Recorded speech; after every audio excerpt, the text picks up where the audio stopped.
બ્રિટનની સામાન્ય ચૂંટણીમાં જબરજસ્ત જીત મેળવ્યા બાદ બ્રિટનના નવા પ્રધાનમંત્રી કીર સ્ટાર્મરે તેમની નવી કેબિનેટ જાહેર કરી દીધી છે, જેમાં નવી સરકારમાં ભારતીય મૂળના એક સાંસદનો ભારે દબદબો જોવા મળી રહ્યો છે.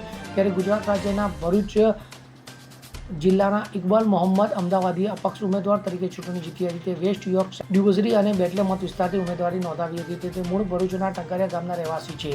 મહત્વનું છે કે વેસ્ટ યોર્કશાયરમાં વર્ષ 1907 પછી પહેલીવાર કોઈ અપક્ષ ઉમેદવાર ચૂંટણી જીત્યા હતા. ડ્યુઝરી અને બેટલે મત વિસ્તારમાં ઇકબાલ મોહમ્મદની શાનદાર જીત રહી હતી. તેમણે વેસ્ટ યોર્કશાયર બેઠક પર 41% મત મળ્યા છે. Bureau report CN21 news. હવે જુઓ દેશ દુનિયાની તમામ ખબરો તમારી આંગળીના ટેરવે. ઉઠાવો મોબાઈલ અને ગૂગલ પ્લે સ્ટોર પરથી ડાઉનલોડ કરો અમારી CN24 ન્યૂઝ મોબાઈલ એપ.